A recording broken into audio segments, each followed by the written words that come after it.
2026 March 23 തിങ്കളാഴ്ച ആഴ്ചാരംഭമാണ്.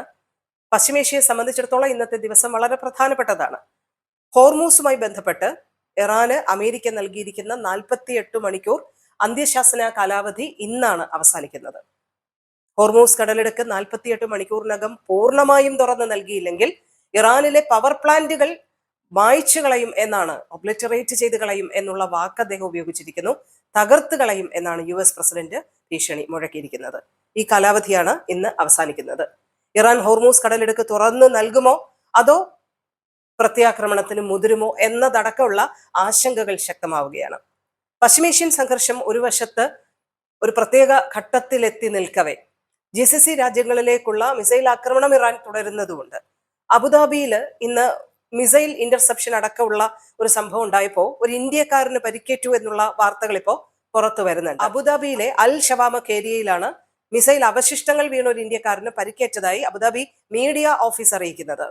എന്തായാലും കഴിഞ്ഞ ദിവസം 4 ബാലിസ്റ്റിക് മിസൈലുകൾ അടക്കമാണ് UAE ഇന്റർസെപ്റ്റ് ചെയ്തത് എന്നതടക്കമുള്ള കാര്യങ്ങളും കഴിഞ്ഞ ദിവസം തന്നെ എയർ ഡിഫൻസ് വൃത്തങ്ങൾ അറിയിച്ചിരുന്നു. 24 ദിവസം പശ്ചിമേഷ്യൻ സംഘർഷം നീണ്ടു നിൽക്കുമെന്ന് ഫെബ്രുവരി 28 യുദ്ധം തുടങ്ങുന്ന വേളയിൽ പോലും ആരും കരുതിയിട്ടുണ്ടാവില്ല. പശ്ചിമേഷ്യൻ മേഖലയിലെ ഈ സംഘർഷ അന്തരീക്ഷം ലോകമെമ്പാടും സാമ്പത്തിക രംഗത്തടക്കം ഗ്യാസ് ക്ഷാമമടക്കം എണ്ണക്ഷാമമടക്കം ബാധിച്ചുകൊണ്ടിരിക്കുന്നു എന്നുള്ളതാണ് ഈ ഘട്ടത്തിൽ പറയാനുള്ളത്. ഇന്നിപ്പോ ആഴ്ച ആരംഭിക്കുമ്പോൾ ഇന്ത്യൻ ഓഹരി വിപണിയിൽ നിന്ന് 11 ലക്ഷം കോടി രൂപയാണ് ഒഴുകിപ്പോയതെന്നാണ് കണക്കുകൾ പറയുന്നത്. BSE സെൻസെക്സ് 1800 പോയിന്റ് ഇടിഞ്ഞ് വ്യാപാരം തുടങ്ങിയിരിക്കുന്നു. രൂപ റെക്കോർഡ് തകർച്ചയിലേക്ക് വീണ്ടും കൂപ്പുകൂത്തിയിരിക്കുന്നു എന്നുള്ളതാണ് ഇന്നിപ്പോ പറയാനുള്ളത്.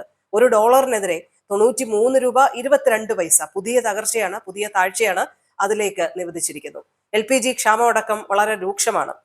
അമേരിക്ക തങ്ങളെ ആക്രമിച്ചാൽ ഹോർമൂസ് കടലിടുക്ക് പൂർണ്ണമായി അടയ്ക്കും എന്നുള്ള ഒരു കാര്യം ഇറാൻ പറഞ്ഞിട്ടുണ്ട്. അങ്ങനെ വന്നാൽ ഇന്ത്യയിൽ നിന്നടക്കമുള്ള LPG ടാങ്കറുകളും LPG കപ്പലുകളും ഇങ്ങോട്ടേക്ക് കടത്തിവിടാനാവാത്ത അവസ്ഥയുണ്ടാകും. അത് ഇന്ത്യയിൽ ഉണ്ടാക്കുന്ന ദുരിതം, പ്രശ്നങ്ങൾ എത്രയാണ് എന്ന് ഊഹിക്കാവുന്നതേ ഉള്ളൂ. ഇന്ത്യയിൽ പെട്രോളിയം ഉൽപ്പന്നങ്ങൾക്ക്, സ്പെഷ്യൽ പെട്രോളിന് ഇപ്പോ 2 രൂപയിലധികം വില കൂടിയിട്ടുണ്ട്.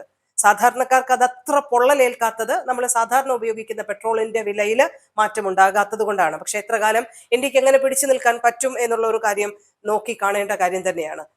ഹോർമൂസ് കടലിടുക്ക് പൂർണ്ണമായി അടയ്ക്കപ്പെട്ടാൽ നമ്മുടെ നാട്ടിൽ സാധാരണ പെട്രോളിന് വില കൂടും, ഗ്യാസ് ക്ഷാമം രൂക്ഷമാകും, ഓഹരി വിപണിയിലെ വലിയ തകർച്ചയുണ്ടാകും, നിക്ഷേപങ്ങളുമായി ബന്ധപ്പെട്ട വിദേശ നിക്ഷേപകർ കൂട്ടത്തോടെ പിന്മാറുന്ന അവസ്ഥയുണ്ടാകും, ഒരുപാട് തിരിച്ചടികൾ ഉണ്ടാകും. ഇത് നമ്മുടെ രാജ്യത്തെ മാത്രം കാര്യമാണ്. മറ്റു ലോകരാജ്യങ്ങളിൽ സമാനമായ ഒരുപക്ഷെ അതിലും വലിയ തിരിച്ചടികൾക്ക് സാധ്യതയുണ്ട് എന്നുള്ളതാണ്. അതുകൊണ്ട് തന്നെ ഗ്ലോബൽ എക്കണോമിയെ ബാധിക്കുന്ന വലിയ വിഷയമായി പശ്ചിമേഷ്യയിലെ സംഘർഷം മാറുന്ന സാഹചര്യത്തിൽ ഇത് എത്രയും പെട്ടെന്ന് അവസാനിപ്പിക്കണം, സമാധാനം വേണം എന്ന് IAEA അന്താരാഷ്ട്ര ആണവോർജ ഏജൻസിയുടെ മേധാവി അടക്കം ഇന്ന് ആവശ്യപ്പെട്ട് രംഗത്ത് വന്നിരിക്കുകയാണ്. സംയമനം പാലിക്കൂ എന്നാണ്. ആണവ കേന്ദ്രങ്ങൾ വരെ ആക്രമിക്കപ്പെടുന്ന തലത്തിലേക്ക് യുദ്ധം വ്യാപിച്ചപ്പോൾ IAEA അധ്യക്ഷൻ ആവശ്യപ്പെട്ടിരിക്കുന്നത്. എന്തായാലും അതുമായി ബന്ധപ്പെട്ട കാര്യങ്ങൾ എങ്ങനെയാണ് ഇന്ന് 24-ാം ദിവസം ഉരുത്തിരിയുന്നത് എന്നാണ് എല്ലാവരും ഉറ്റുനോക്കുന്നത്. UAE മേഖലാ സാഹചര്യങ്ങളുണ്ട്. പ്രത്യേകിച്ച് കാലാവസ്ഥയും അത്ര അനുകൂലമായിട്ടുള്ള ഒരു സമയമല്ല. ഈ ആഴ്ച മുഴുവനും മഴയും കാര്യങ്ങളും ഒക്കെ തുടരും എന്നാണ് കാലാവസ്ഥാ കേന്ദ്രം അറിയിച്ചിട്ടുള്ളത്.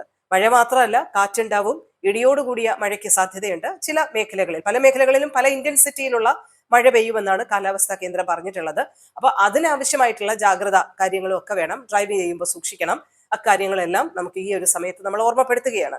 അതോടൊപ്പം തന്നെ ഈ വിമാന സർവീസുകൾ ഈ സംഘർഷവുമായി ബന്ധപ്പെട്ട് നിർത്തിവെക്കുകയും പിന്നീട് അത് റെസ്യൂം ചെയ്യുകയൊക്കെ ചെയ്തിരുന്നല്ലോ. അപ്പൊ പരിമിതമായ അളവിൽ വിമാന സർവീസുകൾ പോകുന്നുണ്ട്. പക്ഷെ ഇന്നിപ്പോ പല വിമാന കമ്പനികളും യാത്രക്കാരെ ഓർമ്മപ്പെടുത്തുന്നത് നിങ്ങൾ യാത്ര പുറപ്പെടുന്നതിന് മുൻപ് വിമാന സ്റ്റാറ്റസ് കൃത്യമായി പരിശോധിച്ചതിന് ശേഷം മാത്രമേ വിമാനത്താവളത്തിലേക്ക് എത്താവൂ എന്നുള്ളതാണ്. വിമാന കമ്പനികളെ നേരിട്ട് വിളിക്കാം, അവരുടെ ഒഫീഷ്യൽ വെബ്സൈറ്റിൽ പോയി പരിശോധിക്കാം, എയർപോർട്ടുകളുമായി കോൺടാക്ട് ചെയ്യാം, നിങ്ങളുടെ ട്രാവൽ ഏജൻസികളുമായി കോൺടാക്ട് ചെയ്യാം. ടിക്കറ്റ് കൺഫേംഡ് ആയിട്ടുണ്ടെങ്കിൽ മാത്രമേ വിമാനത്താവളത്തിലേക്ക് വരാവൂ എന്നുള്ള മുന്നറിയിപ്പാണ് വിമാന കമ്പനികൾ ഈ സമയത്ത് നൽകുന്നത്. 2 കാരണങ്ങളുണ്ട്. മഴയുണ്ട്, മഴ വലിയ രീതിയിലുള്ള മഴ പലയിടങ്ങളിലും പെയ്യുന്നുണ്ട്. മേഖലാ സാഹചര്യവുമാണ് ഇതിന് കാരണമെന്നും വിമാന കമ്പനികൾ അറിയിക്കുന്നുണ്ട്. അപ്പൊ അക്കാര്യം ഒന്ന് ശ്രദ്ധിച്ചേക്കുക. ജനങ്ങളുടെ സംശയങ്ങൾക്ക് മറുപടി പറയാനും ജനങ്ങൾക്ക് എല്ലാവിധത്തിലുള്ള സേവനങ്ങൾ നൽകാനും അജുമാൻ പോലീസ് ഒരു ചാറ്റ് ബോട്ട് സേവനം ആരംഭിച്ചിരിക്കുന്നതാണ് ഇനി പറയാനുള്ള ഒരു കാര്യം.